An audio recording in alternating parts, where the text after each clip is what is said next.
Hello, and thank you so much for taking the time out to listen. Today, I title this message, The Hostile Work Environment. The Hostile Work Environment.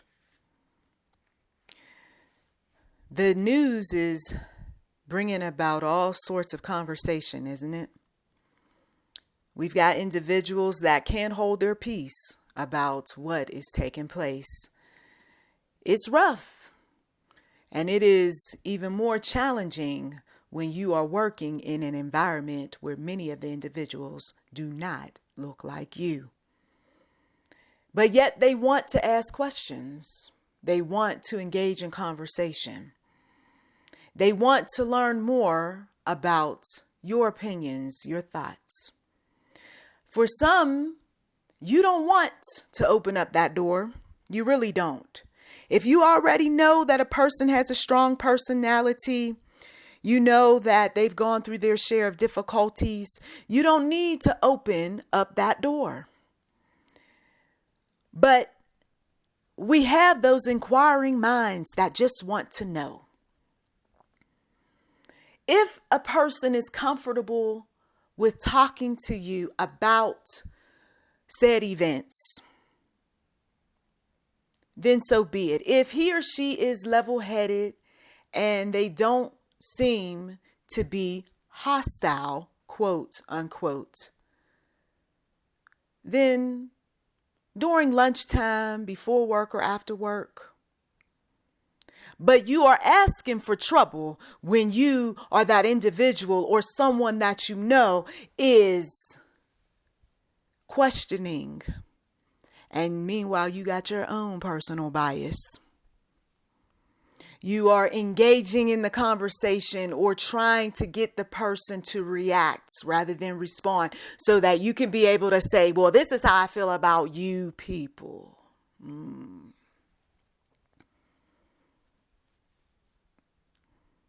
A person after a while is going to lose it. And then this is where the terminations come into play. Don't give them a reason. You say you got the favor of God. You say that you're protected. We know some individuals who love to brag about all of what they know concerning God. Don't give people in a work environment reason to fire, to terminate, to suspend. Hold your peace. Work is just what it is. It's work.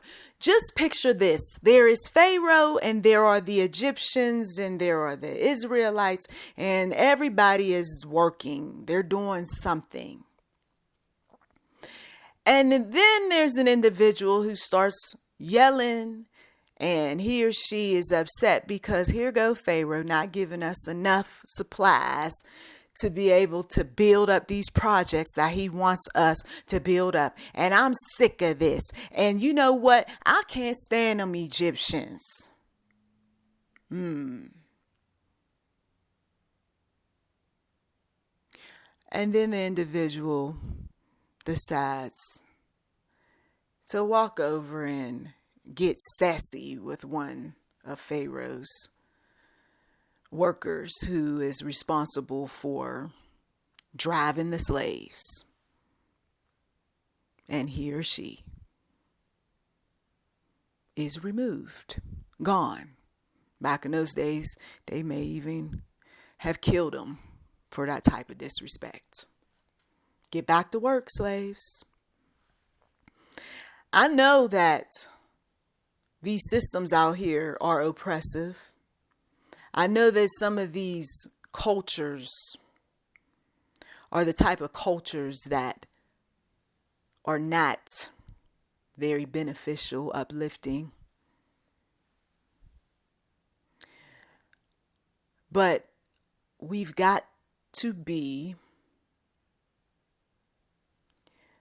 self-controlled in these settings. We've got to be the types of individuals that are not going to be, quote unquote, hostile.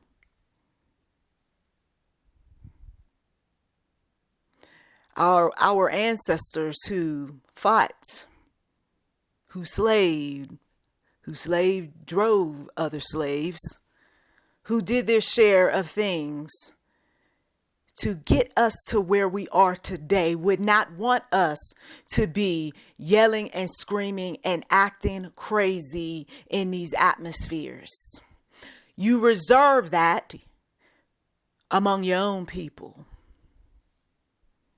You can talk about some things and get some change going, of course, but you do it in a respectful manner. Not every conversation is worth having. I'm hearing in the spirit. Not every conversation is worth having. Not every conversation brings about change. Not every conversation is going to promote, but if anything is going to demote, terminate, and cause someone to once again look for another job. God gave some people a position, and he gave you that position for you to be in stealth mode. You want change, you got to be that individual that's riding in stealth mode. The longer you stay, your very presence will change the atmosphere. Not everybody's called to be on the front line holding up a sign.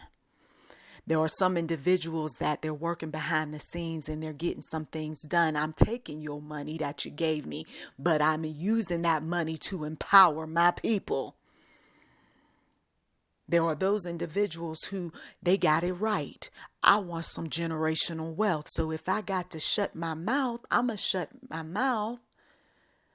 Then once I get what I have worked so hard, here is the notice. And thank you very much.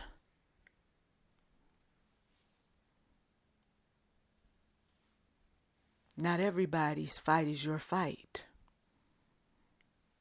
Not everybody's fight is your fight. God has a divine plan, a calling on every single one of our lives. But the demonic wants you to believe that his fight is your fight. The one who was disrespectful, arrogant, got a long track record for getting his or herself into trouble, wants his fight to be your fight. You've got to be discerning when it comes to battles. An individual told me, I pick my battles. I know that's right. I pick my battles. I don't have enough energy, time, patience to fight every battle. You got to pick your battles at the workplace. And it doesn't make you weak when you pick one battle that may not be as big of a deal as another battle. And that other battle you might be quiet on. It doesn't make you weak. It makes you smart because you've got to act when God gives you further instruction, direction. You might be the one that has to research matters first. If you know that what is happening in media is getting the best of you, it would make sense to not look at the media, but look at something positive, something that brings joy to you, something that makes you feel good.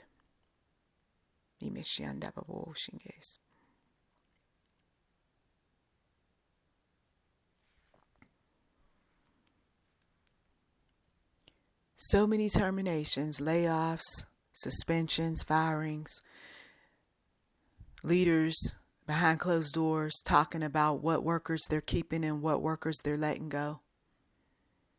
We want individuals that's going to work, that's going to focus on their work. We don't want individuals that are protesting at the workplace. We need to make money. If there's anything that we can all agree on is the color green. They're having these sorts of conversations. I'm hearing in the spirit. They are telling those that are in positions of power to get rid of individuals who create a hostile work environment. To speak up in some environments that are not ready to change, to make their environments more inclusive, has cost so many their jobs. But I get it. Let's keep pressing on. Let's keep talking, some individuals say. But when a company is not ready, they're not ready. And no amount of pushing is going to make them be ready any sooner.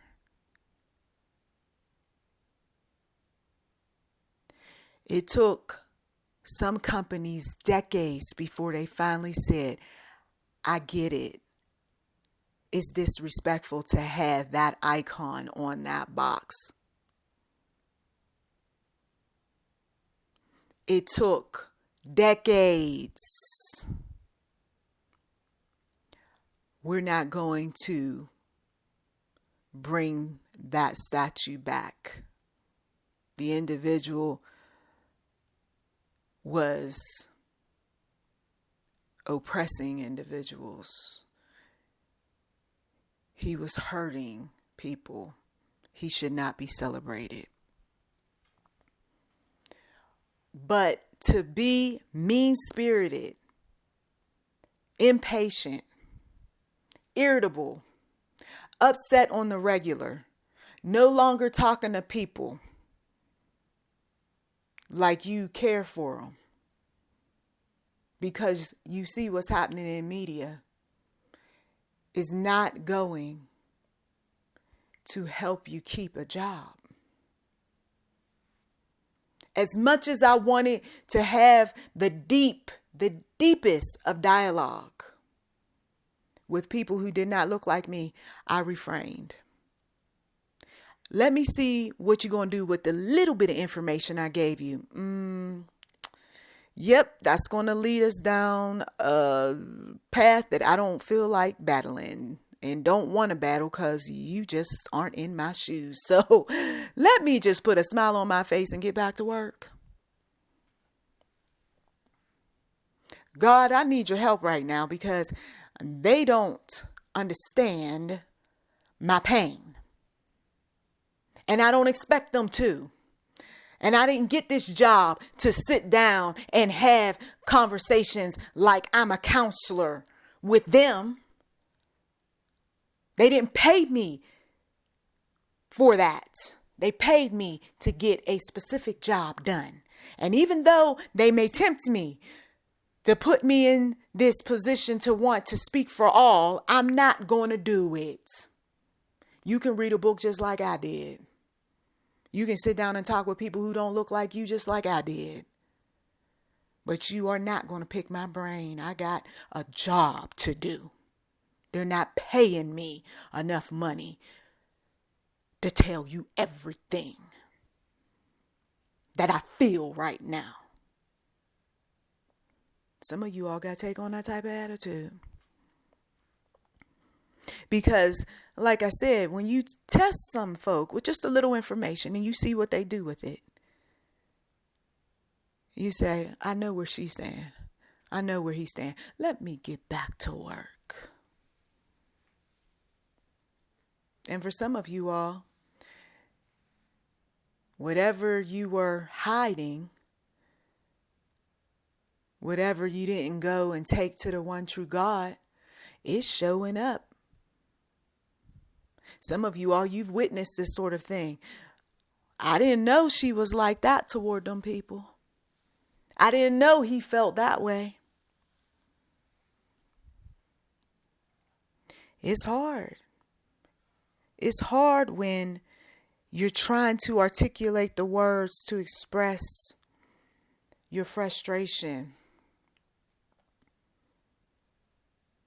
You've got great ideas. You could really be a force to be reckoned with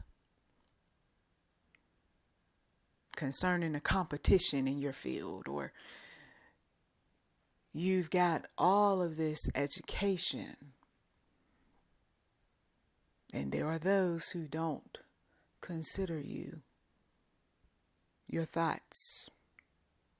They instead want to talk about your color and what's it like. How about what I can bring to your organization? Isn't that what you're paying me for? They want to hear about the negative so that they can go back and tell their people, oh my, they've gone through so much.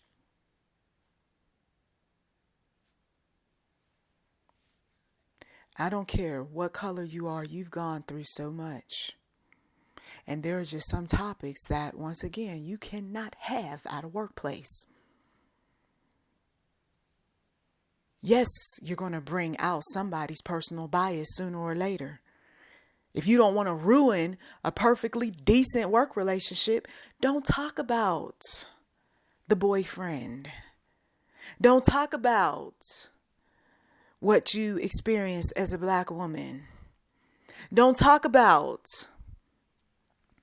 your fight to lose weight. Don't talk about any type of subject that's near and dear and sensitive to you. Rather, do your work. And do it to the glory of God. That's your wisdom for today. I thank you as always for taking time out of your busy schedule to listen. You've been listening to YouTube, Enterprise 7. Feel free to like, subscribe, comment. We do welcome giving on this channel, and thank you in advance.